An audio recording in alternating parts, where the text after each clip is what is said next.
Vamos à palavra de Deus então, Efésios capítulo de número 4, vamos ler o versículo de número 15. Efésios capítulo de número 4, versículo de número 15. Diz assim: mas seguindo a verdade em amor, cresçamos em tudo naquele que é a cabeça, Jesus Cristo. Agora eu queria ler com os irmãos o outro texto que faz parte do tema que os irmãos escolheram, que é na carta de Paulo aos Efésios ainda, só que agora no capítulo 5, o versículo 8, que diz assim: porque no passado todos éreis trevas, mas agora são luz no Senhor. Vocês devem viver ou andai como filhos da luz. Amém e amém. Meus irmãos, a Uma Débita trabalhando esse ano União, Reino e Poder, e está trabalhando essas três palavras, esses três temas, com base na carta de Paulo aos Efésios. E eu quero falar alguma coisa dentro disso daqui, no tempo que me foi dado, e usar a carta aos Efésios como base. E a primeira coisa que eu queria falar é que a carta de Paulo aos Efésios, ela tem esse nome porque ela foi escrita aos moradores da cidade de Éfeso. Esta cidade, ela ficava na Ásia Menor e atualmente ela está localizada numa província da Turquia chamada Alzimir. A cidade de Éfeso existe até hoje. Essa carta, ela foi escrita pelo apóstolo São Paulo. O autor dessa carta aos Efésios é Paulo. Tem um teólogo chamado Warren Wiersbe, e esse Warren Wiersbe, ele tem um comentário bíblico de 6 volumes. E quando ele comenta a carta aos Efésios, ele diz que nós podemos atribuir com tranquilidade a autoria da carta aos Efésios a Paulo, porque o nome de Paulo é citado de forma direta, pelo menos 2 vezes na carta, indicando ele ser o autor. A primeira citação é Efésios 1:1, quando no introito da carta, Paulo vai dizer: Paulo, apóstolo de Jesus Cristo, pela vontade de Deus, aos santos que estão em Éfeso, aqueles que são fiéis em Cristo Jesus. E também o nome de Paulo aparece, dando indícios de que ele é o autor na carta aos Efésios, no capítulo 3, versículo 1, quando diz: por esta causa eu, Paulo, sou o prisioneiro de Jesus Cristo por vós, gentios. A data de composição da carta aos Efésios, ou seja, o momento em que ela foi escrita, relatada, lavrada, composta, é mais ou menos entre o ano 62 até 64. E nós podemos dizer que é esse período de 62 até 64, porque foi nesse período que Paulo esteve em Roma e foi nesse período que Paulo esteve preso. Aliás, tem um outro teólogo, os irmãos todos aqui conhecem bem, ele chama o Matthew Henry. Nós, de forma portuguesada, chamamos de Matthew Henry, mas é Matthew Henry, né? Mas de forma portuguesada, Matthew Henry. E o Matthew Henry tem um comentário bíblico. E ele diz que Paulo falou na própria carta que ele estava preso também 2 vezes. No capítulo 3, versículo 1, ele vai dizer: por esta causa eu, Paulo, sou o prisioneiro de Jesus Cristo por vós aos gentios. E também em Efésios, capítulo 4, versículo 1, Paulo vai dizer: rogo-vos, pois, eu, o prisioneiro do Senhor, que andeis como é digno da vocação que fostes chamados. O Russell Shedd, ele descansou no Senhor já, e ele dizia que essa carta é uma carta chamada de carta da prisão, ou seja, Paulo está preso. Agora, essa prisão de Paulo é um pouco diferente da prisão que a gente vê hoje, porque a prisão que a gente tem hoje, em regra, é o cerceamento total da liberdade, o impedimento total de ir, vir, o indivíduo só pode permanecer. Mas Paulo, ele estava preso de uma forma diferenciada, ele estava preso numa espécie de prisão domiciliar, ou seja, ele tinha alguma liberdade enquanto ele estava preso. O sistema judiciário romano estava assoberbado, como o nosso sistema judiciário. Atualmente no Brasil, nós temos em curso 84 milhões de processos. Hoje, nós temos 84 milhões de processos. Mas há alguns anos, segundo o Conselho Nacional de Justiça, no Brasil, nós tínhamos em tramitação 110 milhões de processos. Ora, se nós temos 220 milhões de pessoas habitando no Brasil, e nós tínhamos há uns 4 anos, mais ou menos 110 milhões de processos, quer dizer que a cada 2 pessoas nós tínhamos uma pessoa com processo. E talvez aqui, hoje, nós tenhamos metade dessa igreja, ou no mínimo 40% dessa igreja que tem algum processo. E como eu estou falando, é uma plenária assim, mais de jovens, talvez você não tenha processo, mas fique em paz que você não vai passar incólume na sua vida. Alguma coisa você vai ter de processo, né? Porque é habitual, é comum, é corriqueiro, é costumeiro no Brasil se ingressar com processo. E eu digo sempre que o processo no Brasil, ele é poupança. Por quê? Porque você vai ter o resultado do processo, em regra, salvo algumas exceções, em 7, 8 anos. Mas não fica desanimado não, porque recentemente foi resolvido um processo no Brasil, o mais longo da nossa história, de 132 anos. Então, se o seu demora 7, 8 anos, levanta a mão para o céu e dá glória a Deus, porque você está na vantagem. Do mesmo jeito que o nosso sistema judiciário, ele é assoberbado, o sistema romano também era assoberbado, ou seja, também tinha um volume muito grande. E aí então Paulo, estando preso, não pôde ficar encarcerado. Ele estava numa prisão domiciliar, porque ele era cidadão romano e ele invocou a cidadania dele e o direito que a cidadania dele lhe conferia. Aliás, ser cidadão romano era uma bênção. Um dos direitos de um cidadão romano era não morrer crucificado. Você podia morrer decapitado, mas não crucificado. Era uma bênção ser romano. E uma outra bênção, uma outra virtude também de ser romano era exatamente você poder apelar a César. E Paulo faz um apelo a César, e até que a audiência de César chegue, Paulo tem que ficar preso. Ele fica ali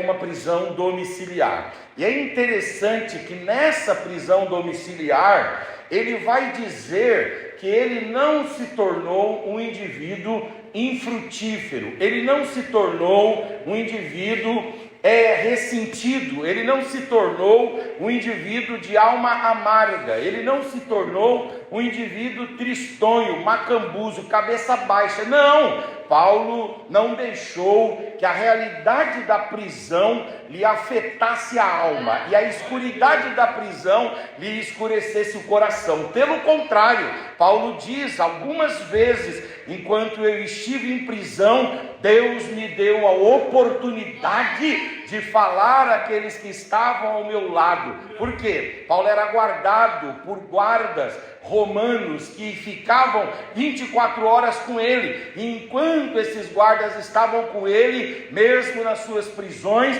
Paulo pregava-lhes o evangelho e gerava filhos e frutos mesmo na prisão. Eu tenho uma palavra de Deus para você: a vida, as circunstâncias e as situações pelas quais você vai atravessar ao longo da sua história te imporão limitações, prisões e claustros, mas em nome de Jesus, mesmo nas suas prisões, se você mantiver uma vida de busca a Deus, de humildade, de humilhação diante de Deus, o Espírito Santo vai te visitar em suas cadeias.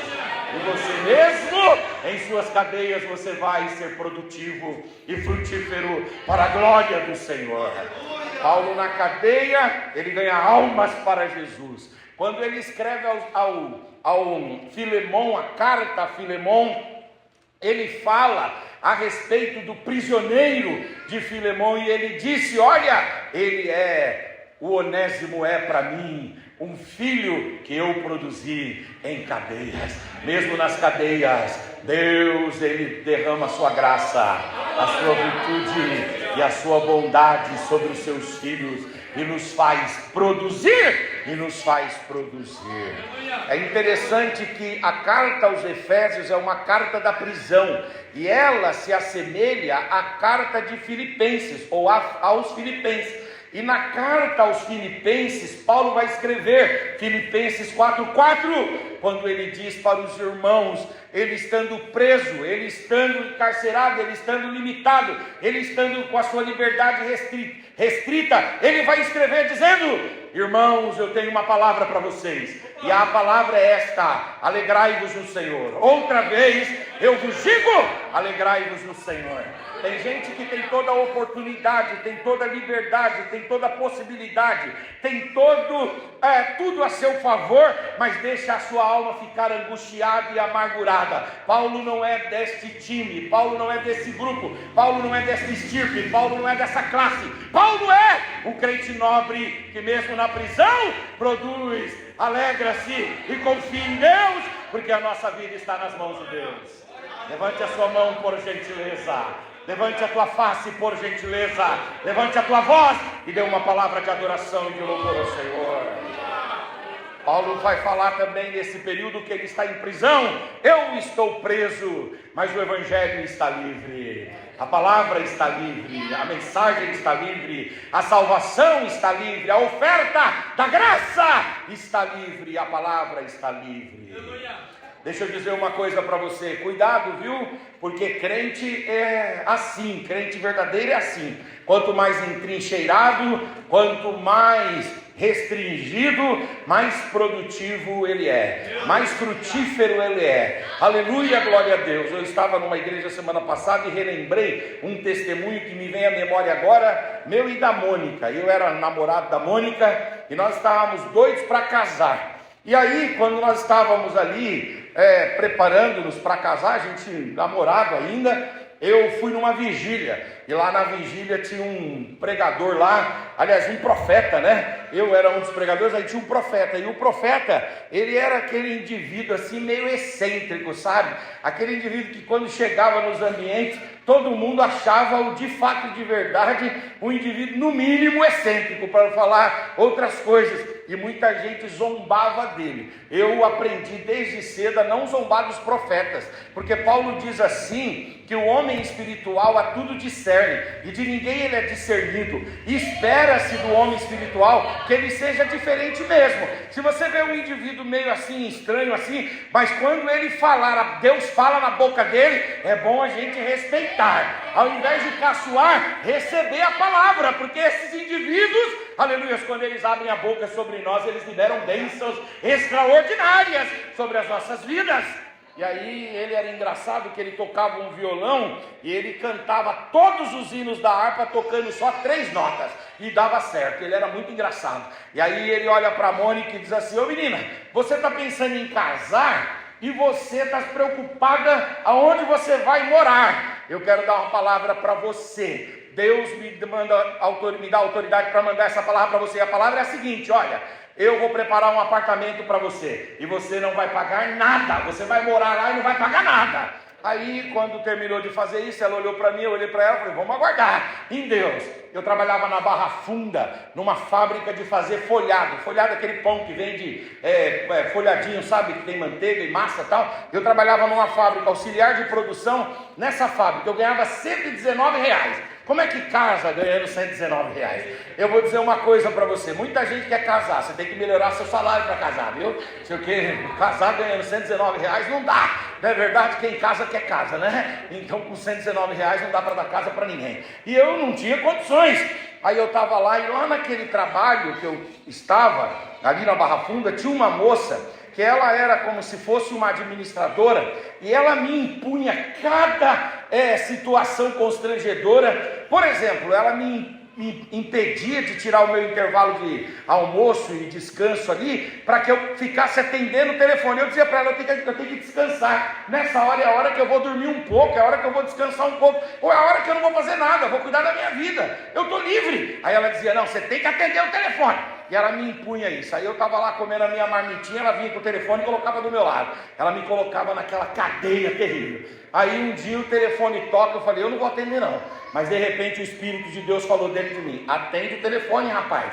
Aí eu disse, bom, tá bom, peguei o telefone e atendi. Quando eu atendi o telefone, era uma mulher dizendo assim, meu nome é fulana de tal, eu sou psicóloga e sou headhunter, eu caço talentos, e eu estou aqui em São Paulo, enviada por uma empresa lá de Natal, no Rio Grande do Norte. Essa empresa trabalha com folhados, só que ela comprou um maquinário que veio direto da Alemanha, e vocês aí em São Paulo trabalham com essa máquina também, e eu queria saber o seguinte, por acaso você não sabe o nome de um gerente que foi mandado embora daí, que você saiba que ele gostaria de receber uma oportunidade aqui em Natal, no Rio Grande do Norte, aliás, lá em Natal, no Rio Grande do Norte? Aí eu disse assim para ela, eu quero. Aí ela disse, mas você não é o atendente telefone? Eu falei, não, eu sou o chefe de produção, só que eu estou aqui numa prisão aqui, que impuseram para mim. Aí ela falou assim, é mesmo? É, vai no Belenzinho tal dia. Era um sábado, eu fui lá no Belenzinho. Quando eu cheguei lá, ela foi e ela me saudou. Ela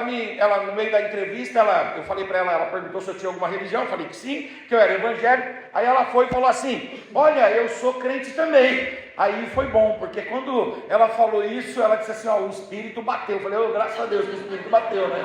Que bom. Aí ela disse assim para mim, assim, no final da entrevista, irmão, gostei do irmão. Quando acontece essa palavra assim, é bênção, viu? Gostei do irmão. Eu falei, que bom que a irmã gostou de mim, que bênção. Vamos lá. Aí ela, daí uns dias, me ligou e disse, você foi aprovado. Você passou aqui e você foi aprovado. Você tem 1 mês para você aprender inglês, aprender a mexer em computador e pedir demissão nessa empresa aí. Aí eu falei, tá certo. Eu em 1 mês e pouquinho mais ou menos, tive um intensivão de inglês, tive um intensivão de computador, eu nunca tinha aberto um computador, não sabia nada disso. Aí o meu cunhado, mais um amigo dele, fizeram lá um curso intensivo comigo, e eu fiquei estudando. Deu 1 mês, eu estava lá, mais ou menos 1 mês e pouquinho, eu estava em Natal, no Rio Grande do Norte. Eu ganhava R$2.000, eu tinha um carro à disposição, um telefone à disposição e o apartamento à disposição. Nós casamos e nós fomos morar lá. Eu morei lá 2 anos, eu não paguei nada, porque quando Deus fala, Deus cumpre. Quando Deus fala, Deus cumpre, Deus vela sobre a sua palavra para cumprir. E aí foi algo muito interessante, porque agora esse ano, eu morei 2 anos lá, depois a minha esposa passou num concurso aqui, a gente veio embora para São Paulo, tudo bem, minha vida teve outro rumo, mas agora no começo desse ano de 2025, eu fui a Natal, no Rio Grande do Norte, e me deu vontade de ir lá na fábrica. Cheguei lá, a fábrica continua lá, ampliada tal, mas está lá. Aí eu visitei lá e encontrei uns amigos daquela época, e foi uma festa, um momento de descontração, e eu perguntei para eles, e aí, vocês moram onde? Eles disseram, nós moramos no mesmo conjunto de apartamentos. Falei, quem que paga o aluguel? A empresa continua pagando o aluguel. Quer dizer, Deus falou comigo, se você estivesse lá, você estaria até hoje morando num apartamento, sem pagar nada. Quando Deus falar com você, você deve levar a sério. Quando Deus falar com você, você deve levar a sério. Paulo está entrincheirado aqui, mas mesmo na sua prisão ele produz. Não reclame das circunstâncias difíceis. Não olhe para as circunstâncias doídas como um ambiente ou um momento em que Deus te abandonou, que Deus virou as costas para você. Não, senhores! As prisões, aleluia, elas nos preparam para viver coisas grandes e extraordinárias de Deus. Eu estava vindo no carro agora, e eu estava falando para Pamela, a minha futura nora, e aí eu estava dizendo para ela o seguinte, que o José, na prisão, ele fez network. É claro que ele fez network com o padeiro e com o copeiro. O padeiro, ele acabou morrendo, mas o copeiro lá na frente foi bênção para o José. Você não tente entrincheirar o crente, porque na prisão Deus o faz produzir. Deus o faz gerar. Levante a sua mão, eu tenho uma palavra de Deus para você. Talvez você esteja vivendo uma situação muito difícil nesse momento, que você diga assim: meu Deus, eu estou enclausurado, eu estou preso, eu estou limitado, eu estou cerceado. Assim diz o Senhor para você: Lamanda Candorema Shurabai, aleluia, aleluia, aleluia. Eu vou fazer você produzir nesta prisão, eu vou te dar crescimento nesta prisão, eu vou criar oportunidades nesse lugar, aleluia, e eu vou virar esse cativeiro, eu vou virar esse cativeiro. Quem acredita, levanta um pouco mais a mão, levanta a face, levanta a voz, abre a boca e dê uma palavra de adoração e de louvor ao Senhor. Uracandaramai, Uracandaramashurabai, Uracandaramai. Fala para essa pessoa bonita que sai do seu lado: não ignore os tempos de prisões. Oh, aleluia! Deus continua trabalhando sobre você, a graça de Deus continua te alcançando, a mão de Deus continua sobre a sua vida. Aleluia e aleluia. Agora é interessante, queridos irmãos, que o apóstolo São Paulo vai escrever esta carta a alguns destinatários. E dentre os destinatários, Paulo vai dizer em Efésios 1:1 que esta carta se destina aos santos que estão em Éfeso e aos fiéis em Jesus Cristo. Em Efésios 6:21, Paulo vai dizer que esta epístola, a epístola aos Efésios, ela seria entregue aos irmãos de Éfeso por um cooperador de Paulo, chamado Tíquico. Olha o que Paulo diz em Efésios 6:21. Ora, para que vós também possais saber dos meus negócios e o que é que eu faço, Tíquico, irmão amado e fiel ministro do Senhor, vos informará todas as coisas. E quando Paulo escreve a Timóteo, em 2 Timóteo 4:12, Paulo diz que ele enviou Tíquico a Éfeso. Então essa carta é aos irmãos de Éfeso e é entregue por esse irmão chamado Tíquico, que é um homem qualificado por Paulo aqui como um indivíduo fiel e amado e ministro do Senhor.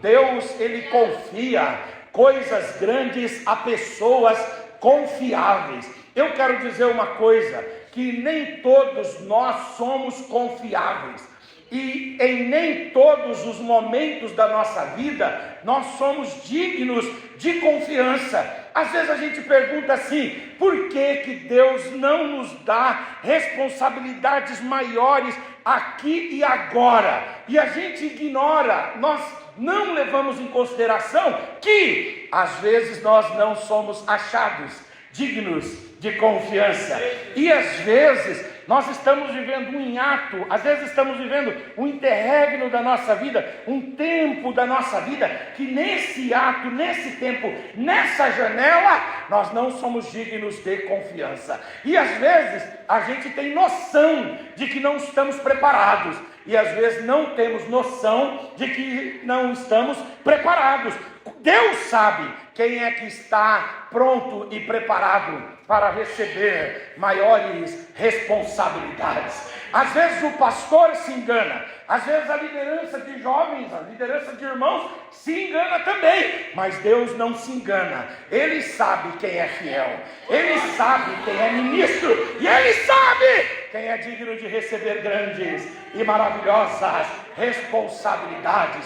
Não diga que Deus não tem te dado, mas diga assim: me prepara, Senhor, para que eu seja digno de receber, porque o momento que Deus te julgar digno, Ele vai te abrir portas, Ele vai ecoar o seu nome, Ele vai propiciar e proporcionar para você alcances maiores no seu ministério. Quando você estiver pronto, Deus vai se encarregar de te fazer crescer para a glória, honra e louvor do nome do Senhor. Eu comecei a pregar muito novo. Eu comecei a pregar na minha adolescência, com 16 anos. e eu sou ansioso por natureza.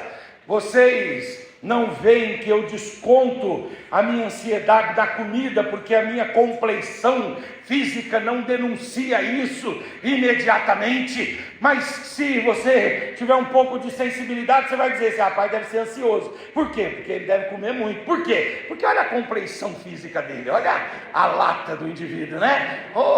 Testada, né? Olha a testada dele, como que é. Apesar que é interessante, viu? Porque no período da Covid, eles estavam vacinando aqueles que tinham algum tipo de comorbidade. Lembram disso, não?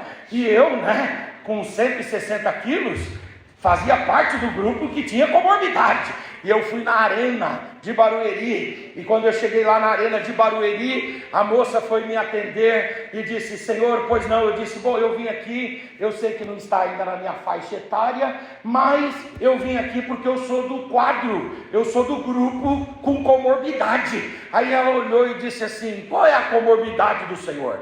Aí eu falei: você está falando sério? Aí ela falou: estou falando sério. Aí eu peguei e assim, fiz assim com a minha roupa, falei: a minha comorbidade. Aí ela falou assim: olha, mas qual é a comorbidade do senhor? Aí eu falei para ela: moça, pelo amor de Deus, o meu índice de massa corporal é muito avantajado, o meu tecido adiposo é destacado, moça, presta atenção, eu uso palavras assim, desconhecido, mas o que eu estou querendo dizer é que eu sou gordinho mesmo, eu sou gordão mesmo. Eu tenho um irmão meu que me chama de gordo, ô gordo, e alguém fala: por que ele te chama assim? Sei lá, ninguém sabe, Aí eu falei para ela: moça, dá uma olhada, moça, direito, pelo amor de Deus, dá uma olhada. E ela falou o seguinte, ela disse: não, eu não posso dizer que o senhor tem um índice de massa corporal acima de 40, eu não posso dizer. Eu falei: como é que eu faço? Ela: o senhor tem que ir num postinho, o senhor tem que procurar alguém para atestar que realmente o senhor é um obeso. Eu falei: que maravilhoso. Eu falei: então,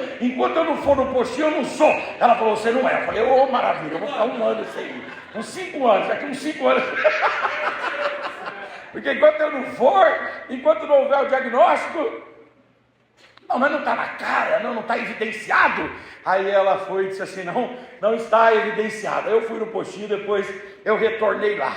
Mas o que eu quero dizer? Eu comecei muito novinho, muito cedo no ministério, e eu pedi a Deus: Senhor, me dá oportunidade. Eu, por exemplo, quero pregar nos congressos, Senhor, eu quero pregar nas sedes, eu quero pregar nos campos, eu quero ter a oportunidade do Senhor. E Deus, queridos irmãos, Ele não me permitiu vivenciar isso rapidamente, apesar de tempos em tempos Deus ir me prometendo e renovando essa promessa, mas Deus não permitiu. Eu preguei muito, durante muito tempo, em igrejas pequenas, em igrejas de bairro. Não há diferença, mas você quer sim ver o seu ministério alcançando outros patamares. Aí, quando eu já estava mais velho, mais maduro, Deus foi me abrindo portas e abrindo portas. O que eu entendo hoje com 41 anos de idade? Eu entendo o seguinte: você pode pedir, você pode clamar, mas enquanto você não estiver pronto para receber maiores oportunidades e responsabilidades, Deus não vai te dar, mas a mão de Deus vai te sustentar. As promessas de Deus se renovarão sobre a sua vida. Até que você esteja pronto, até que você esteja pronto, até que você esteja pronto. Levante a mão, por gentileza, levante a face, levante a voz, abra sua boca e dê uma palavra de adoração ao Senhor. Aleluia!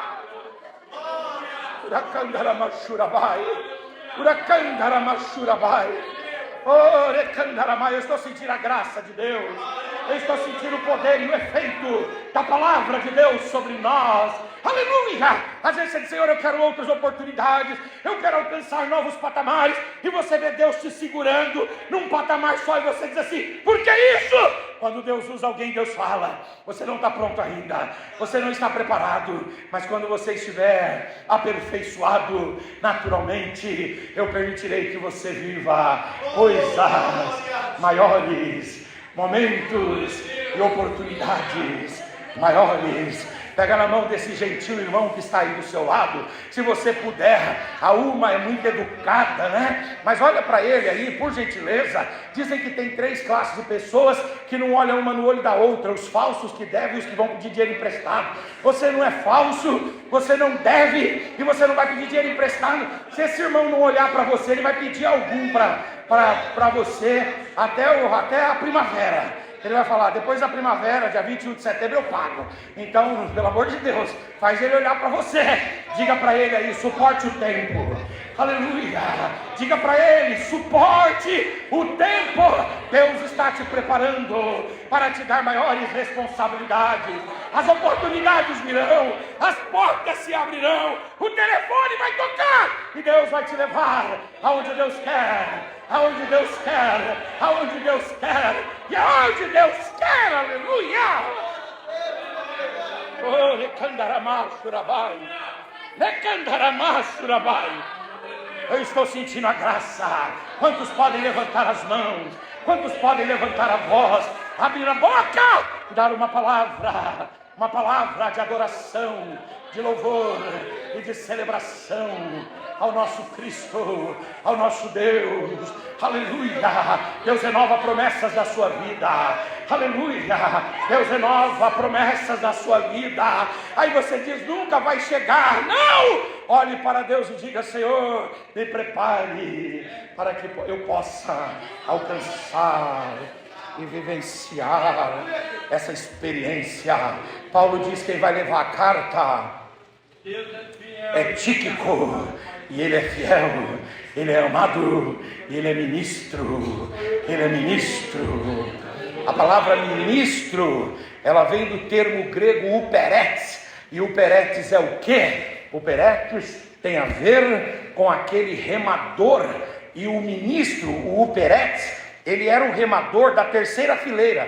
Existia o remador que ficava na primeira fileira, fazia menos força e estava numa melhor condição. O remador da segunda fileira, que fazia um pouco mais de força, mas estava numa boa condição. E tinha o remador da terceira fileira. Lá de baixo, ele fazia mais força, o lugar era o lugar mais quente, o lugar mais escuro, mas de fato e de verdade, a maior propulsão do barco não é dada pela primeira e nem pela segunda carreira. A maior propulsão, a maior impulsão, a maior força vem de quem está lá embaixo. Deus quer levantar jovens para dar impulsões, propulsões e crescimento. A igreja faz assim com as suas mãos em nome de Jesus. Deus vai colocar a bênção dele sobre estas mãos, e o trabalho, o projeto, o ideal, o plano que estas mãos tocarem e que estas mãos conduzirem, seja na igreja, seja na família, seja no trabalho, aonde essas mãos tocarem, Deus está dizendo: haverá progresso, haverá avanço, haverá propulsão, haverá expansão. Em nome de Jesus, feche essas mãos com fé, receba essa palavra com fé no seu coração.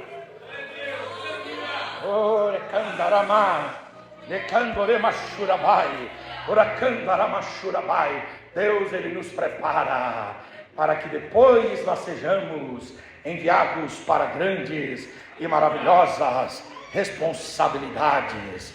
É interessante, queridos irmãos, o tema dessa carta de Paulo aos Efésios.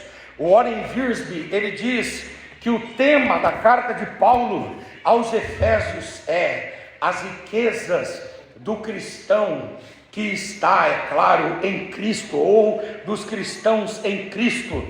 E esse tema dado para essa carta está baseado em Efésios 1:3, que Paulo vai dizer: bendito seja o Deus e Pai de nosso Senhor e Salvador Jesus Cristo, o qual nos abençoou com todas as bênçãos espirituais nos lugares celestiais em Cristo Jesus. Ou seja, Paulo quebra aqui um paradigma, Paulo quebra aqui um referencial. Qual é o paradigma e qual é o referencial que Paulo quebra aqui em Efésios 1:3? Havia um preconceito E havia uma ideia de que os indivíduos carregavam maldições hereditárias em suas vidas, herdando por gerações defeitos, vícios, pobrezas e mazelas, maldições.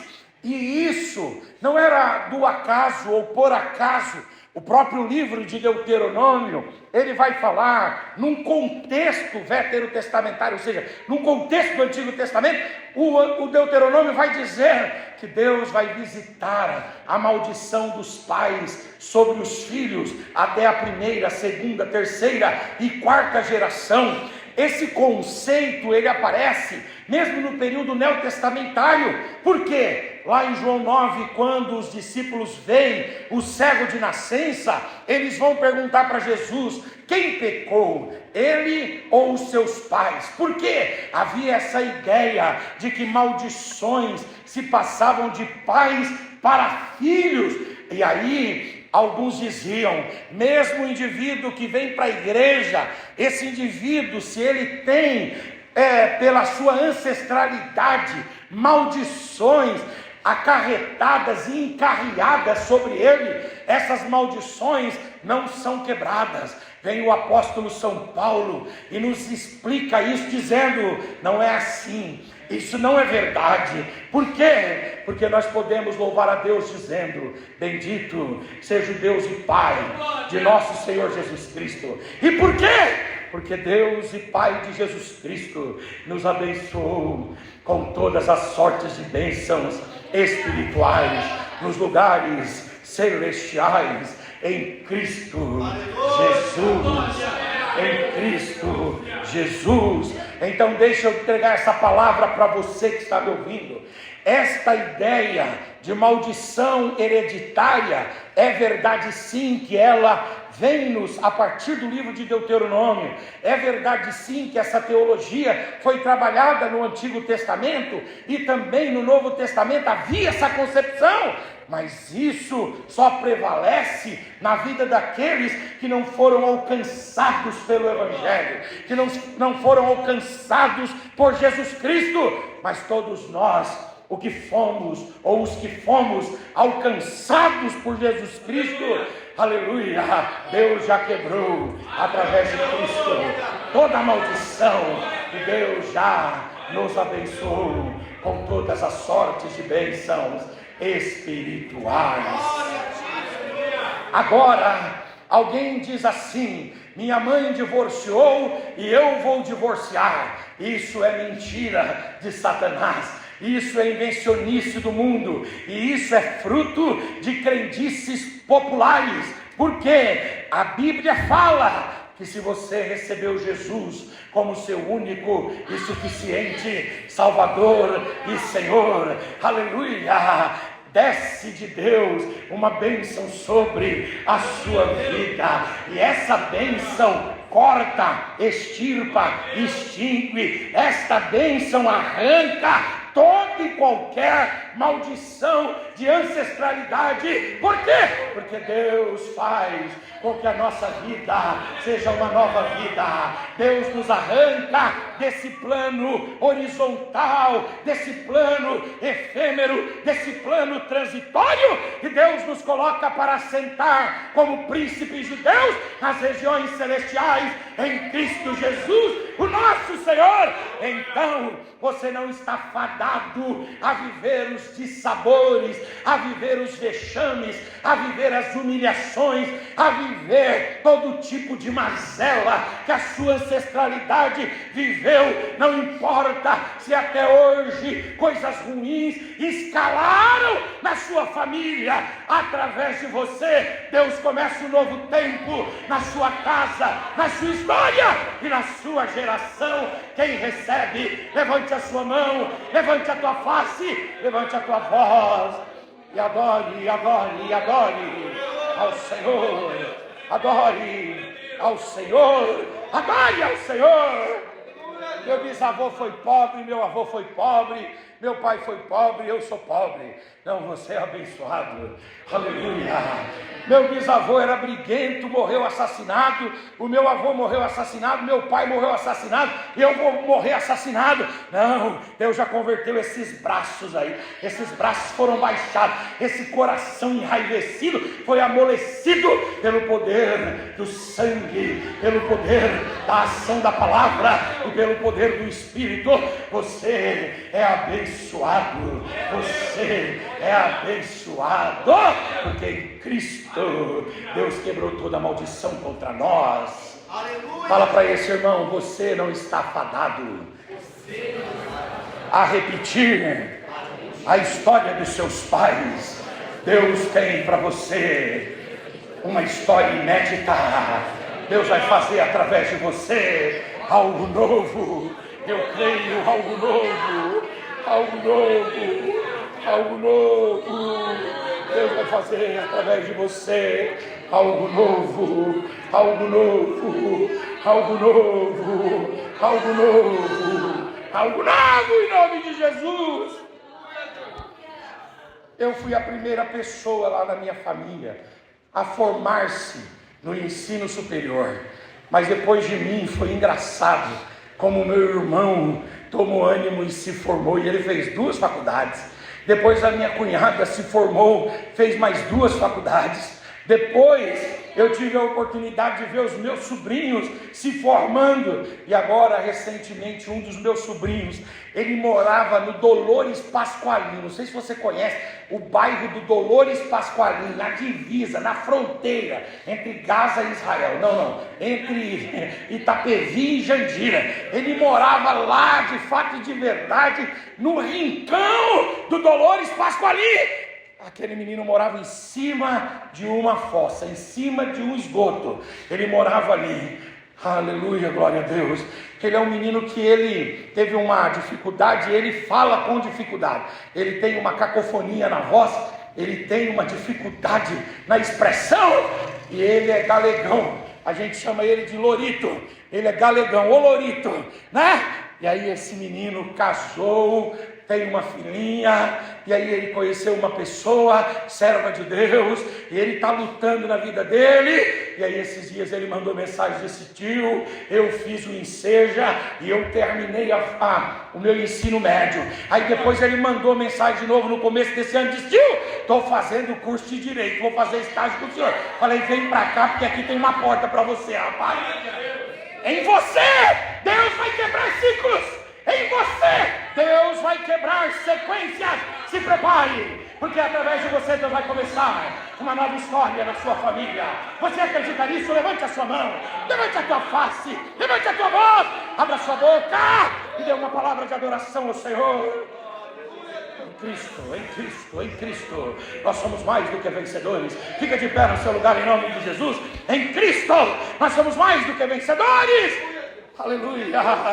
Nós somos mais do que vencedores em Cristo Jesus, em Cristo Jesus. Ô Lucas, é Lucas o cantor, né? Lucas, pode vir aqui? Vamos cantar aqui, não se frustrarão. Ô Glória, você consegue cantar? Você é igual o Faustão dizia, quem sabe faz ao vivo? Você faz ao vivo, né? Aleluia, Jesus. Ô Glória, olha para essa pessoa que está aí do seu lado e diz: se prepare. Aleluia, Deus tem um novo tempo para você. Diga para ele em nome de Jesus: se prepare. Deus vai fazer coisas novas na sua família, através da sua vida. Por quê? Porque através de você Deus vai quebrar ciclos passados. Deus vai quebrar trajetórias horríveis. Aleluia, não interessa quão difícil foi a sequência da história da nossa família, em cada um de nós. Aleluia, Deus começa algo novo, e algo novo.